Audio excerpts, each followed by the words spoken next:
Ini adalah Toyota Hilux baru. Nah, kalau biasanya Hilux kan itu kerasa banget aura komersil ya, karena emang dia mobil komersil ya.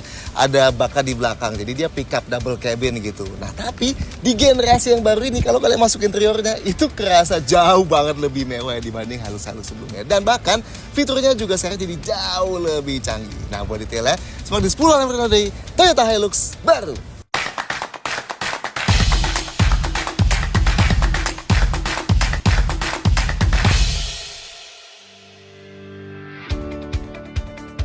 Satu, Hilux generasi ke-9. Yes, Hilux yang kalian lihat ini udah masuk generasi ke-9. Tapi kalau kelihatannya nama Hilux kok kayak belum lama gitu di Indonesia. Well, umur aslinya di global sih udah cukup tua ya. Generasi pertamanya udah ada dari tahun 60-an dulu.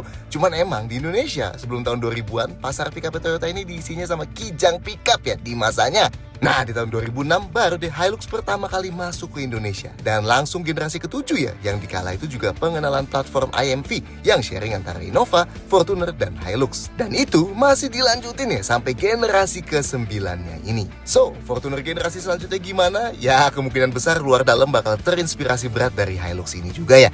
Anyway, Hilux baru ini ada 5 varian di Indonesia. Hilux single cabin, Hilux double cabin E, double cabin G, double cabin V, dan double cabin BEV. Yes, kali ini ada Hilux full electric yang harganya tembus 1 miliar ya. Tapi yang bakal kita fokus review kali ini Hilux double cabin yang varian V ya. 2. Pilihan warna. Hilux baru ini ada 4 pilihan warna ya. Putih super white, silver metallic, hitam attitude black mica, dan abu-abu ash grey. 3. Eksterior lebih modern. Secara dimensi, Hilux baru ini nyaris identik sama generasi sebelumnya ya. Paling panjang overallnya turun 5 mm aja, tapi sisanya serupa lah ya. Nah, bahasa desain barunya ini disebut Cyber Sumo, yang mengkombinasikan gaya ketangguhan dengan modernitas. Makanya sekarang setiap lekukannya lebih tajam-tajam gitu. Bahkan bagian depannya Toyota bilang terinspirasi dari hantaman awal pegulat sumo yang ngasih presensi lebih powerful dari stance yang kuat. Paling gak bahasa marketingnya gitu ya. Kalian jadi judge sendirilah. Gimana menurut kalian tampang Hilux baru ini? Karena Fortuner baru harusnya nanti bakal pakai bahasa desain Cyber Sumo yang serupa juga. Oke, detail desainnya lah. Depannya sekarang pakai lampu yang super tipis ya, yang ada isi proyektornya gini. Dan kedua lampu depan ini disambungin sama panel hitam gloss yang ada tulisan Toyota tereja besar di depan dan tanpa logo triple ellipse mereka. Ala-ala Land Cruiser 250 baru ya, yang kayak gini juga. Dan di bawahnya dipakein grill honeycomb bolong-bolong yang sewarna body. Grill ini yang jadi pembeda sama Hilux EV ya, yang lebih rapat tanpa lubang-lubang. Di bawah lampunya ada lekukan super tajam dan ada panel hitam gloss segitiga gini. Dan grill radiator di bawahnya pun dibuat besar tajam-tajam ya. Dengan dikelilingin cladding plastik hitam yang besar dan panel silver yang besar dan berlekuk tegas juga di bawahnya. Anyway, ini tampilan depan Hilux yang G, kurang lebih sama lah ya. Detail lampu depannya, diarelnya LED, lampu kecilnya diarel yang lebih meredup, lampu besarnya proyektor LED, dan lampu jauhnya LED dari proyektor yang sama, ada fog lamp LED, dan lampu sennya LED yang gantiin diarelnya.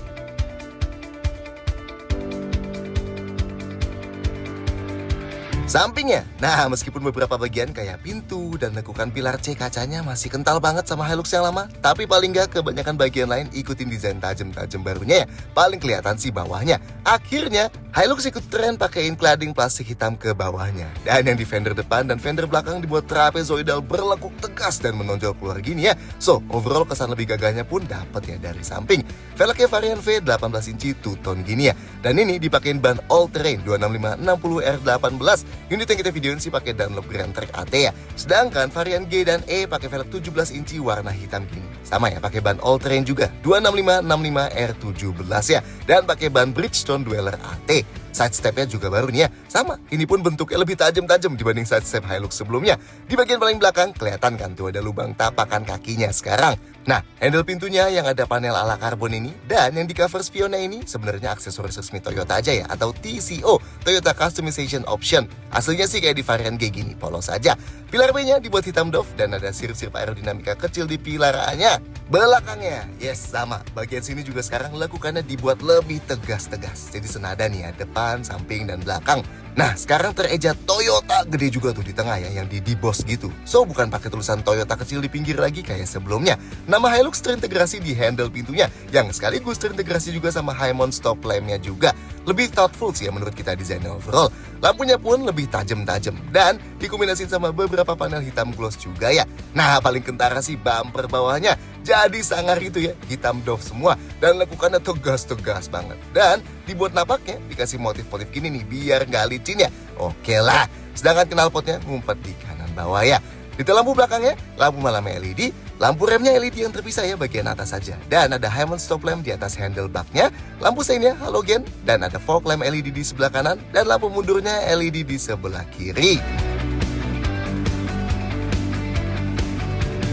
4. Interior jauh lebih modern. Yes, eksteriornya Hilux baru ini emang lebih modern dan gagah. Tapi coba lihat dalamnya ini. Gila sih ya. Kalau kita ditutup matanya terus disuruh langsung masuk, mungkin gak bakal percaya kalau ini interior sebuah pickup komersilnya Toyota. Desainnya kita yakin cukup terinspirasi dari interior Land Cruiser 250. Meski di Hilux ini dibuat lebih tajam-tajam ya di tiap layernya. Tapi konsepnya mirip lah. Layar head unit lebar di tengah, ventilasi AC besar dengan kontrol di bawahnya, dan semua kontrol lainnya ditaruh di bawahnya persis, jadi lebih terfokus. Setirnya pun mirip sama punya Land Cruiser 250 ya, dengan panel kontrol yang mengotak-ngotak banget. Dan lagi-lagi bukan pakai logo triple ellipse, tapi pakai kata-kata Toyota besar di tengah. Panel konsol tengahnya juga dibuat lebih rata dan tinggi dibanding Hilux sebelumnya. Dan hal sesimpel tuas transmisi yang jadi lebih padat ini aja menurut kita ngasih efek lebih tangguh sih. Begitu juga tulisan Hilux di cup holder depannya ini jadi detail yang cukup oke ya. Pemakaian bahan juga not bad loh. Yes, di paling atas emang plastik semua. Sewajarnya double cabin gini lah. Tapi di tengahnya ada bahan lapis kulit nih yang cukup besar. Not bad ya. Dan bawahnya baru plastik lagi. Bisa kebayang lah ya, interior Fortuner baru harusnya nanti juga nggak bakal jauh dari kayak gini. Bakal keren sih ya kayaknya. Anyway, ini dashboard yang varian G. Yes, mungkin nggak semodern yang V karena head unit kecilnya dan knob AC manualnya itu. Tapi masih not bad lah ya. Anyway, ini jok depannya. Nggak ada yang terlalu aneh sih dari bentuk dan bahannya. Yang varian V dapat jok elektrik khusus di sisi driver dan bahannya dilapis kulit kayak gini. Dan jok belakangnya kayak gini. Yes, typical double cabin lah. Meski masih cukup proper sih, ada 3 headrest adjustable dan ada armrest tengahnya ya. Ini jok depan varian G, beda manual sama bahan kainnya aja sih ya. Dan ini jok belakangnya. Nah, ini pintunya, bentuknya cukup atraktif juga ya buat sebuah pintu double cabin. Yang V ini atasnya dilapis kulit sampai tengah yang ada jahitan-jahitannya. Not bad ya, sandaran tangannya juga dilapis kulit. Dan baru deh, bawahnya plastik, meski emang gak polos juga sih, ada motif garis-garis panjangnya itu. Nah, pintu belakangnya jauh lebih sederhana. Yes, bentuknya sama, tapi bahan di atas dan tengahnya plastik ya, dibanding yang lapis kulit di depan tadi. Tapi tetap ada lapis kulit di sandaran tangannya sini, dan ada bonus storage kotak tambahan. Dan yang paling bawahnya juga meski plastik, tapi ada garis-garisnya juga ya. Detail lain dalam kabin, kalau mau masuk depan kita disambut sama side seal plastik gini yang ada tulisan Toyota. Sedangkan di belakang ada juga tapi lebih polos aja ya. Sun visornya, yang kanan cuma ada card holder aja, yang kiri ada card holder dan ada kaca yang bisa ditutup buka tapi tanpa lampu. Lampu kabinnya yang varian V depannya LED, ada 2 titik gini ya. Tapi yang lampu belakangnya halogen, ada 1 gini aja. Pegangan tangan plafonnya yang di depan sisi penumpang model fix gini dan ada tambahan juga di pilar A-nya buat bantu napak naik tadi ya. Begitu juga yang di sisi driver, ada model fix gini plus tambahan di pilar A. Yang di belakang modelnya juga fix gini, tapi ada tambahan yang besar gini di pilar B-nya. Sama ya, yang di sebelah kirinya juga gitu. Dan dia ada gantungan baju, tapi posisinya ada di belakang sini ada 2. Tapi gimana rasanya duduk di dalam kabinnya? 5. Konfigurasi jok. Oke, buat masuk ke depan, pintunya termasuk berat. Lebih berat dibanding ekspektasi awal kita ya buat sebuah mobil komersil Toyota. Oke lah ya. Sudut bukanya juga lebar. Nah, kasih leather frame nih. Napak ke dalamnya tinggi banget. Saking tingginya jadi wajib banget naik ke footstepnya ini ya. Dan untungnya di pilar A, sisi driver dan penumpang depan sini dikasih assist grip gini ya buat bantuin kita masuk. Posisi duduk di depan sini termasuk sangat tinggi. Kalau kalian familiar sama posisi duduk mobil leather frame-nya Toyota kayak Fortuner gitu sih, pasti langsung familiar juga ya sama rasa duduk di sini. Emang nggak terlalu ergonomis, tapi buat yang utamain visibilitas atau feel commanding, ya ini juaranya sih ya. Berasa di atas semua orang lain gitu. Dashboard barunya juga cukup rendah dan karena kap mesin lekukannya tinggi, jadi patokan ke ujung kapnya dari dalam kelihatan jelas ya. Visibilitas ke samping juga oke karena window line-nya rendah meskipun spionnya emang masih di pilar A ya. Tapi pilarnya cukup tipis lah, nggak ngehalangin. Pengaturan jok driver khusus varian V, elektrik 8 arah, slide, recline, naik turun, dan tilt ya. Plus ada pengaturan lumbar 2 arah juga, not bad ya. Sedangkan yang penumpang depan manual slide dan recline aja. Headrestnya hanya bisa naik turun aja ya. Posisinya udah cukup maju lah, jadi kepala kita nggak bakal ngedanga kalau sandaran sambil nyetir. Ruang kepala masih aman banget. Buat sandaran tangan di varian V ini dilapis kulit gini ya, jadi empuk. Ini nggak bisa digeser maju mundur dan udah pas-pasan sih ya kalau kita mau sandarin tangan sambil pegang setir. Buat sandaran paha di tengah nggak ada lapis kulit ya, jadi cukup keras. Yang di pintu juga dilapis kulit, jadi empuk sandaran tangannya. Seat beltnya bisa diatur naik turun. Setirnya selain tilt bisa teleskopik juga. Ini sampai varian E juga bisa ya. Sandaran kakinya ada gundukan dan ada padnya gini ya. Sekarang kita ke belakang. Pintu belakangnya sayangnya jauh lebih ringan dibanding pintu depannya. Masih agak ngasih kesan murah ya jadinya. Sudut mukanya juga nggak selebar yang depan. Tapi karena atapnya nggak turun aneh-aneh, jadi kepala kita nggak perlu nunduk pas masuk ya. Dan enaknya di pilar B ada assist grip raksasa nih ya. Di kanan dan kiri sama-sama ada. Jadi bisa bantu kita pas napak ke footstep buat masuk gini. Oke, posisi duduk di belakang sini lebih tinggi dibanding di depan.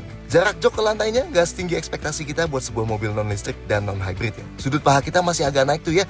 Jadi yang tingginya di atas 175 cm mungkin bakal lebih gampang pegel. Tapi ya masih acceptable sih ya.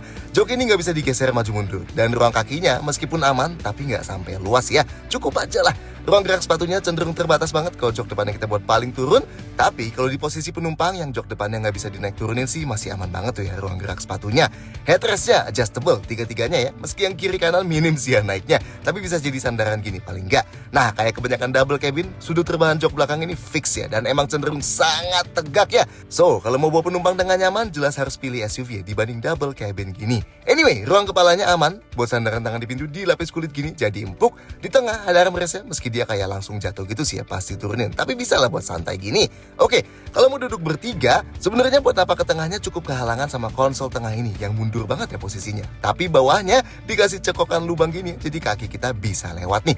Nah, karena di tengahnya ada gundukan, jadi kaki kita perlu ke kiri kanannya ya. Dudukan di tengah sini sedikit lebih tinggi dan sedikit lebih keras, dan sandarannya juga ya karena ada armrestnya tadi. Tapi karena masih ada headrest ya, jadi orang dewasa bisa sandaran gini nggak ngedanga. Dan ruang kepalanya sedikit berkurang dibanding kiri kanannya aja ya. Seatbelt yang tengah modelnya 3 titik ini. 6. Fitur bertambah drastis. Buat sebuah pickup, fitur di Hilux baru ini bertambah sangat-sangat drastis ya, terutama yang di varian V. Kita detailin beberapa fitur di varian G dan V. Soalnya kita nggak punya footage yang di varian E dan yang BEV sama sekali. Pertama dan paling di luar dugaan, Hilux varian V akhirnya dapat EPS atau Electric Power Steering. Yes, akhirnya muter setir di Hilux bisa kerasa ringan di kecepatan rendah dan tambah berat di kecepatan tinggi. Nice ya. Dan penambahan EPS ini juga artinya Hilux akhirnya yang varian V dapat steering assist, lane keeping, dan lane centering di ADAS-nya. Itu nanti kita omongin di nomor safety setelah ini ya. Nah, tapi kayaknya Toyota ngerti juga di kelas ini masih banyak yang pilih hydraulic power steering buat reliability dan durabilitasnya. Makanya di varian G, E, dan single cabin itu masih dipakein hydraulic power steering gini. Tuh, masih berat kayak yang dulunya, tapi dipercaya lebih reliable buat pemakaian lebih lama ya. So, kalau Hilux varian tinggi udah mulai pakai EPS, harusnya Fortuner nanti varian tingginya juga ya. Lanjut, AC-nya. Varian V, dual zone auto climate control ya. Suhu kiri dan kanan bisa dibeda-bedain. Dan masih ada tombol fisikalnya ya. Suhu paling dingin 17,5 derajat Celcius, paling panasnya 32,5 derajat. Ada defroster kaca depan dan defogger belakang, dan putaran angin ke kaki. Dan dari head unitnya ada filter PM 2.5 yang bisa aktifin fungsi air purifiernya dari head unit sini ya. Oh, dari head unit juga ada menu climate buat pantau AC. Ada yang bisa dikontrol dari sini sih, kayak arah semburan AC, mati nyalain AC-nya, dan buat synchronize. Tapi kecepatan kipasnya nggak bisa kita kontrol dari sini ya. Dan bahkan suhunya berapa juga nggak kelihatan dari sini. Varian G ke bawah masih pakai AC manual ya, yang pakai knob gini dan tanpa heater-heateran. Varian V dapat ventilasi AC belakang gini, jadi dinginin kabin belakang lebih cepat. Tapi tentu pengaturannya ikutin AC depannya ya. Sedangkan varian G ke bawah nggak ada ventilasi AC belakangnya. Lanjut, inputnya. Varian V di depan ada 2 USB port Type-C gini. Di dalam laci konsol tengah ada 1 power outlet 12 volt dan 1 AC power outlet. Yes, ini power outlet dengan jenis colokan rumahan dan bisa tenagain hingga daya 300 watt. Nggak tinggi sih, tapi ya oke lah. Dan ini ada switch buat mati nyalainnya di kanan dashboard sini. Dan di baris kedua masih ada 2 USB port Type-C lagi. Di varian G, yang ngebedain di depan jadi cuma 1 USB port gini. Meskipun emang ada tambahan USB port lagi di head unitnya. Tapi belakangnya tetap 2 USB port ya. Varian G dan V ada wireless charger di depan sini. Yes, agak nyempil emang dan posisinya agak ngebingungin sih. Dia dalam banget, tapi HP kita nggak bisa ditaruh terlalu jauh ke dalam. Harus agak ke tengah gini aja ya. Varian V dapat rem parkir elektrik, tarik buat aktifin dan tekan sama injak pedal rem buat non-aktifin. Dan ada auto hold juga buat nahan rem mobilnya pas sudah berhenti supaya kita nggak injak pedal remnya terus-terusan. Varian G nggak ada dua hal ini ya, masih pakai rem parkir mekanikal gini. Nah sekali lagi ini harusnya nandain Fortuner varian tinggi yang baru nantinya bakal pakai EPB juga ya. Spion tengah varian V mengejutkannya udah pakai auto dimming yang bisa menggelap sendiri kalau kena silau dari belakang. Sedangkan varian G ke bawah masih manual ya, perlu kita cetekin gini kalau kena silau. Lampunya G dan V sama-sama otomatis. Kayak Fortuner nih, gak ada switch off-nya ya. Sedangkan wipernya intermittent variable. Jendelanya dapat auto up down power window buat semua jendela nih. Nice ya. Ini kuncinya Hilux varian V. Belakangnya sih simple ya, nggak ada tulisan apa-apa. Depannya ada lock, unlock, dan emergency button. Ini tentu ada passive keyless entry, jadi remote-nya tinggal kita kantongin, deketin mobilnya dan klik tombol hitam ini di handle pintu driver atau penumpang depan dan kuncinya bakal kebuka. Spionnya juga kebuka tuh ya. Buat kunci lagi tinggal diklik sekali lagi dan spionnya bakal kelipat lagi. Spionnya kebuka tutup otomatis ini bisa kita matiin dari sini ya. Sekaligus buat lipat manual juga dari tombol sini. Dan buat mati nyalain mesinnya, varian V pakai tombol start stop ini ya. Yang G ke bawah beda cerita. Remote kuncinya masih pakai flip key kayak gini. So masih harus kita keluarin remote kalau mau buka atau tutup kunci pintunya ya. Pelibatan spionnya juga manual. Dan buat mati nyalain mesinnya masih harus colok dan puter kuncinya ya.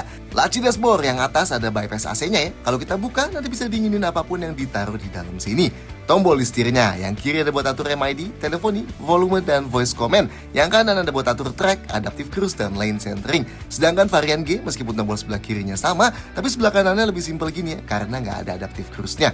Oh, ini deretan tombol yang di sebelah kanan dashboard varian V, dan ini yang varian G. Yes, yang V lebih banyak karena ada buat atur beberapa fungsi ADAS-nya. Oke, layar-layaran head unit varian V dan BEV 12,3 inci. Tapi kita nggak tahu sih apakah itu pakai head unit yang sama. Kita bahas yang punya varian V aja ya, karena adanya cuma unit yang ini. Ada beberapa tombol fisikal di bawah sini, kayak volume, home, back, dan power. Di kanan sini ada shortcut buat ke menu-menu yang ada, dari Android Auto, Apple CarPlay. Ini dua-duanya bisa wireless ya, jadi kita bisa sambungin HP kita tanpa kabel dan nanti munculin interface yang lebih familiar gini di layarnya. Dan bisa pakai aplikasi kayak Apple Music, Spotify, Google Maps, Waze, dan sejenisnya. Lanjut, yang di kanan ada buat buka Bluetooth teleponi, terus ada buat buka layar vehicle ini. Ini ada dua menu ya, Climate yang buat liatin status AC dan filter PM 2.5-nya, dan Trip buat lihat info lebih detail soal trip meternya. Terus ada settings, tapi ini lebih ke setting set unit sih ya, bukan settings mobil, jadi lebih standar. Paling bisa ganti-ganti tema yang ada 3 pilihan gini. Ini yang pertama, ini yang kedua, dan ini yang ketiga. Layout home screen-nya juga bisa diganti, yang ada 2 pilihan meski emang cuma diputer aja sih ya posisinya. Widget yang mau ditampilin, pilih maksimal bisa 3 ya. Widgetnya ada di sebelah kiri home screen sini nih. Sekarang yang lagi kepilih ada 3 ya. Ada quick settings buat atur brightness layar dan volume, terus widget shortcut buat beberapa kontrol gini, dan widget climate buat langsung lihat info climate tadi di home screen-nya. Sedangkan ini head unit yang varian G, non-touchscreen ya. Di head unit double DIN standar gini aja, yang bisa pakai Bluetooth dan ada tambahan aux input plus USB-C inputnya. Terakhir, instrumen clusternya. Varian V di luar dugaan dapat instrumen cluster raksasa nih, full LCD TFT 12 inci. Yes, unit yang mirip kayak di RAV4 atau Alphard gitu ya. Oke, pertama pas nyala dia bakal ada pilihan buat ganti profile driver. Ini tiap profile bisa nyimpen setting-settingsnya ya. Nah, instrumen cluster ini bakal ngasih lihat animasi keren gini nih tiap mau ganti mode berkendara. Dan setelah kepilih juga bakal ngubah background di baliknya. Plus waktu ganti-ganti MTS juga bakal ada animasi kerennya gini ya. Temanya instrumen cluster ini bisa kita ganti. Ada 2 sih bisa diubah ya. Ada yang meter type dan meter style. Meter type yang pertama kayak gini, yang dari ujung kiri sampai kanannya kayak nggak ada pembatasnya ya. Meter type yang kedua kayak gini. Nah ini di tengahnya jadi ada lingkar tachometer yang gede banget. Dan sebenarnya juga bisa diganti speedometer ya. Dan meter type yang ketiga kayak gini. Ini jadi ada 2 lingkaran ya. Tachometer di kiri dan speedometer di kanan. Kalau meter style dia bakal ganti backgroundnya sih ya. Ada casual yang backgroundnya gini, smart yang backgroundnya gini, tough yang backgroundnya gini, dan sporty yang backgroundnya gini. Oke, menu yang bisa diganti-ganti. Jadi gini, sebenarnya instrumen cluster ini dibagi jadi 3 template yang bisa kita scroll ke kiri dan kanan. Di tengah bawah ada tulisannya tuh 1, 2, 3. Nah itu di tiap template. Misalnya template 1, kita bisa ganti info yang tengah, kiri, dan kanan ya. Jadi kita bisa atur nih, misalnya di template 1 kita set infonya A, B, C. Terus di template 2 kita set infonya D, E, F dengan tema meter style yang beda. Yang template 3 juga beda lagi. Nah, jadinya kita dikasih 3 template lah intinya buat akses lebih cepat info-info yang udah kita set beda-beda semua tadi ya. Nah, info yang bisa digantinya apa aja? Yang tengah itu bisa dibuat kosong, driving support ini buat info ADAS, settings buat settings instrumen cluster, dan message buat notifikasi. Yang sebelah kiri ini bisa kita munculin dulu nih semua menu yang bisa kita scroll-scroll ya. Nah, nanti pilihan menunya ada dari kosong, konsumsi BBM rata-rata dan instan, indikator ICO, menu ADAS, trip meter, trip A, trip B, TPMS, traction monitor buat infografi sistem penggerak, pitch and roll buat kemiringan, dan terakhir ada voltmeter buat indikator tegangan. Yang sebelah kanan pada dasarnya bisa diganti pakai menu yang sama kayak yang di sebelah kiri ya. Kosong, konsumsi BBM, indikator ICO, ADAS, trip meter, trip A, trip B, TPMS, traction monitor, pitch and roll, dan voltmeter. Nah, kalau kita geser ke template 2, tuh temanya beda, info kiri kanan tengahnya beda. Jadi gitu ya, bisa kita switch lebih cepet lah intinya pakai 3 template ini. Yang perlu kita configure dulu masing-masing template mau nampilin apa-apa aja. Nah, di settingsnya, ini ada settings mobil ya. Clock settings buat atur jam, terus buat atur brightness instrumen clusternya, buat mati nyalain beberapa fitur ADAS-nya yang bakal kita jelasin habis ini. Vehicle settings isinya ada brake suggestion yang bakal ingetin buat istirahat, DRCC buat atur adaptive cruise-nya, ada buat atur TPMS, my settings buat atur profile, ada pengingat jok penumpang belakang, dan stop lights display ini yang bakal munculin garis merah di instrumen cluster kayak gini nih kalau kita injak pedal remnya ya. Meter settings ini buat pengaturan instrumen clusternya ya, dari bahasa, satuan unit, meter type, dan style tadi. Ada buat ganti dialnya, indikator ICO, atur konsumsi BBM yang ditampilin, dan trip A, trip B-nya gimana. Detail banget sih ya sebenarnya instrumen cluster ini. Tapi kita yakin kebanyakan orang bakal butuh waktu cukup banyak ya buat pertama kali operasi ini karena lumayan sulit. Anyway, ini instrumen cluster yang varian G. Sebenarnya masih TFT LCD tapi lebih kecil ya, 7 inci. Sama nih, ada buat profile driver juga. Nah, kalau ganti mode berkendara, dia cuma ganti-ganti background warnanya aja. Tapi bisa ganti tema juga ya. Meter stylenya yang smart kayak gini, yang tough kayak gini, dan yang sporty kayak gini. Dial type-nya juga bisa kita ganti antara tachometer atau speedometer. Info yang bisa diganti ada konsumsi BBM rata-rata, trip meternya ada drive info, detail trip A, trip B, traction monitor, pitch and roll, dan voltmeter. Bawahnya ada settings dari atur jam, brightness, mati nyalain sensor parkir, dan atur volumenya. Vehicle settings bisa atur profile, pengingat jok belakang, stop light display kayak tadi ya, indikator passing pedal rem. Terus meter settings buat atur instrumen clusternya dari bahasa, satuan unit, meter style, dan dial type, dan atur indikator ICO. Dan terakhir ada halaman notifikasi. 7. Safety bertambah. Gak cuma fitur, dari segi safety pun Hilux baru ini nambah cukup drastis ya. Dari yang basic, remnya yang varian V depannya cakram 17 inci dan yang belakang akhirnya udah cakram juga ya, 17 inci juga. Nice ya, varian G dan E depannya cakram 16 inci dan belakangnya tetap tromol. ABS, CBD, dan brake assist lengkap. Traction control dan stability control ada, tombolnya di tengah sini ya. Ada hill start assist juga yang bisa nahan rem beberapa detik pas kita lagi berhenti di tanjakan dan kaki kita pindah dari pedal rem ke pedal gas biar mobilnya nggak pakai merosot dulu. Varian V dan BEV ada hill descent control di tengah sini buat bikin mobilnya atur rem dan gasnya otomatis di kondisi turunan yang sangat curam biar kita bisa lebih fokus sama nyetirnya. Airbagnya yang varian E dan G 3 aja ya, 2 depan dan 1 airbag lutut driver.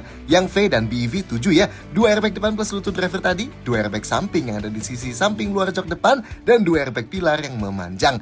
Sensor parkir varian G dan V di belakang dapat 4 titik sewarna bodi gini sewarna bumpernya, dan di depan varian G dapat 2 titik dan varian V ada 4 titik yang terintegrasi, dan ini ada indikatornya di instrumen clusternya. Nah, sensor parkir belakang ini sepaket sama fitur PKSB atau Parking Support Brake. Ini fitur yang bisa ngeremin mobilnya otomatis kalau pas kita lagi mundur kita terdeteksi terlalu mepet sama objek yang ada di belakang kita. Kamera mundur sayangnya baru ada di varian V, dan ini pun satu kamera aja ya, dan garisnya nggak ikut belok pas kita belok-belokin setirnya.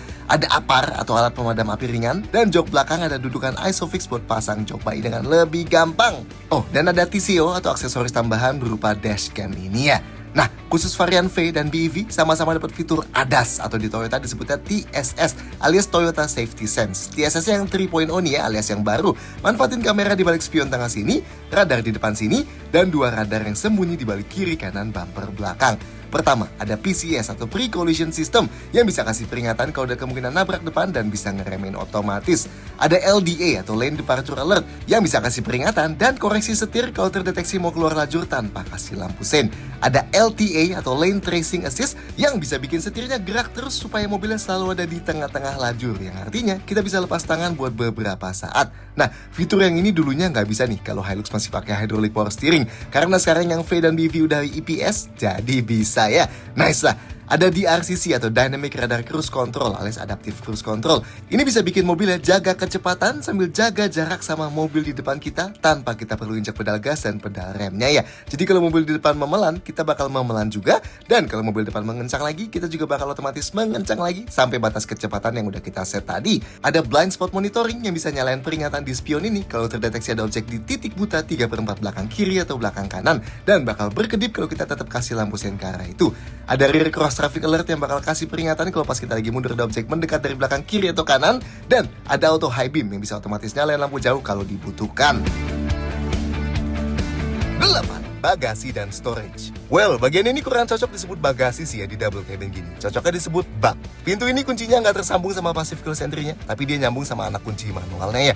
Bukannya tinggal tarik handle-nya aja. Dan pas baru dibuka, pintunya bakal jatuh dulu cepet ya, sampai setengah gini. Nanti baru bakal memelan, karena ada hidrolik yang nahan tuh ya, biar jatuhnya nggak langsung gubrak. Jadi pas dibuka, dia bakal berat dulu jatuhnya, habis kebuka setengah, baru deh mulai kerasa ringan. Meskipun si hidrolik ini sebenarnya aksesoris resmi aja ya, atau TCO. So, standarnya sih nggak ada. Jadi pas buka tutup bakal jatuh kayak biasa pintunya. Oke, ini baknya ya. Kalau dari dimensinya sih mirip sama sebelumnya, cuma panjangnya aja naik 20 mm. Yang ngebedain, sekarang setiap varian Hilux G dan V langsung dapat bed liner gini. Jadi barang yang ditaruh nggak langsung kena bodi mobil ya. Buat yang mau napak ke bak dari belakang, tengahnya ada pijakan yang lebih rendah nih ya. Terus kita bisa naik ke pijakan yang lebih tinggi di samping kiri atau kanannya. Nah, yang baru di samping sini sekarang jadi ada pijakan juga ya. Bisa kita pakai kalau pintu bak belakang lagi dibuka nih, tetap bisa naik dengan gampang. Sama ya, yang di kanan juga ada.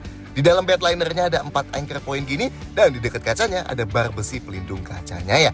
Nah, buat angkat pintunya termasuk berat ya. Yes, meskipun ada hidroliknya tapi tetap cukup berat sih ya. Dan karena ini double cabin, tentunya bagian bawah jok baris keduanya bisa diangkat ya. By default dia kekunci, perlu kita tarik tali ini dulu ya buat buka kuncinya. Dan baru deh bisa kita angkat kayak gini bagian bawah joknya. Nanti si tali ini kita ikat ke antara tiang headrest dan bisa kita cetekin deh. Di bawah sini ada storage kecil tersembunyi, dan yang jok satunya lagi juga bisa kayak gitu ya, diangkat gini. Di bawahnya sini juga ada tempat penyimpanan nih buat dongkrak dan toolkit. Dan tentunya di bagian yang udah keangkat gini kita jadi bisa naruh barang-barang lebih tinggi juga ya. Dan ini sisa storage lainnya di dalam kabin.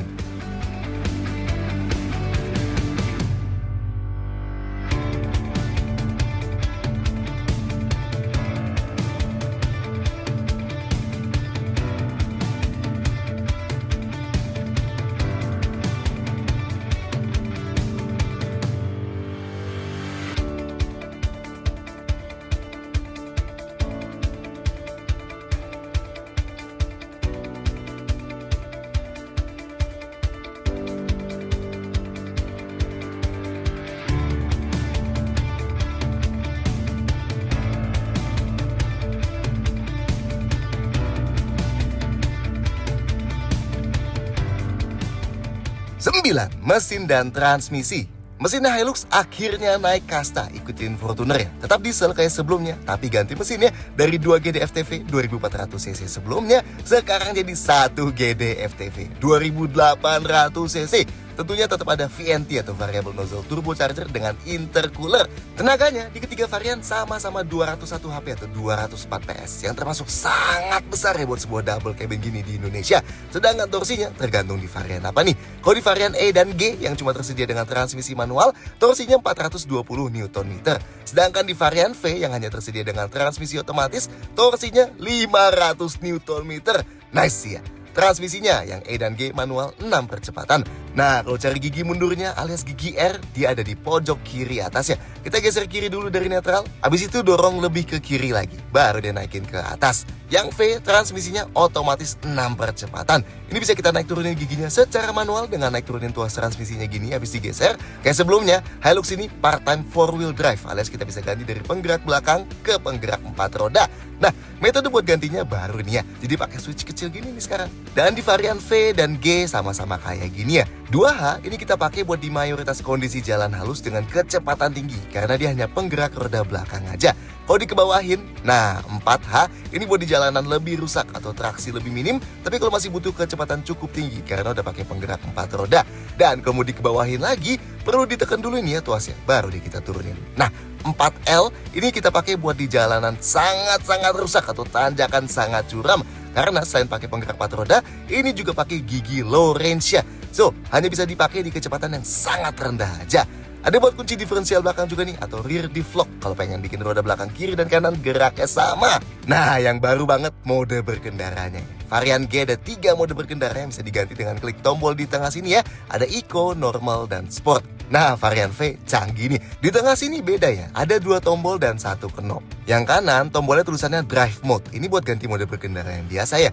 Dan yang kiri ada tulisannya MTS atau Multi Terrain Select, alias mode berkendara yang lebih kepake buat menyesuaikan medan jalan yang lagi dilewatin. By default kalau kita putar knob yang di tengah itu buat ganti mode berkendaranya ya. Kalau lagi di mode 2H, mode berkendaranya bisa kita pilih dengan langsung putar knobnya aja ya. Ada Sport, Normal, dan Eco. Nah, kalau di mode 2H ini kita klik tombol MTS, dia bakal muncul notifikasi MTS Unavailable. Jadi di mode ini kita nggak bisa ubah-ubah multi terrain select-nya nih ya emang. Kalau kita masukin ke 4H dan kita klik MTS, nah langsung muncul pilihan gini.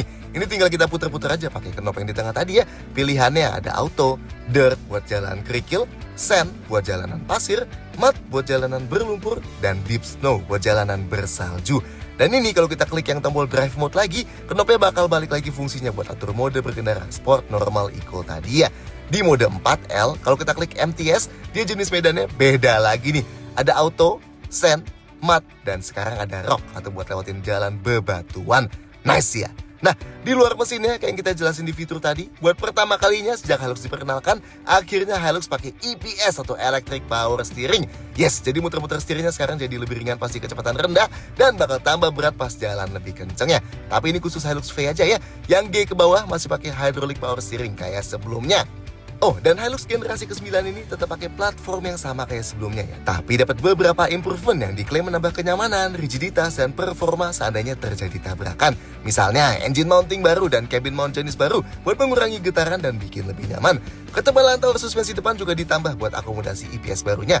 Jumlah baut fitting boltnya nambah dari 3 ke 4. 2 cross member frame depan juga dapat improvement dan ada beberapa lagi lah ya. Jadi platformnya nggak plek-ketiplek sama kayak sebelumnya ya. 10 detail-detail lain. Kayak Hilux sebelumnya, Hilux generasi ke-9 ini pun diimpor utuh atau CBU dari Thailand ya. Nah, buat bahan bakarnya, diesel apa yang boleh dipakai? Sebenarnya sih di cupnya sini ada tulisannya tuh ya. Diesel dengan nilai sulfur maksimal 50 ppm aja. Yang artinya BBM diesel di Indonesia yang recommended itu cuma Pertamina Dex yang sulfurnya 50 ppm, Shell Diesel V-Power, dan PP Diesel yang sulfurnya 10 ppm. Apakah bisa pakai biosolar atau enggak? Toyota sih belum kasih pernyataan ya buat Hilux yang baru ini. Ya nanti tunggu pas meluncur resmi lah ya. Sedangkan buat garansi dan gratis biaya servis juga belum ada detailnya. Sekali lagi, tunggu nanti Hiluxnya udah meluncur resmi ya. Sebelum kita sama Toyota Hilux baru ini, silahkan sampai kita di bawah. Klik like dan jangan lupa subscribe. Nanti kalau video kayak gini. See you next time.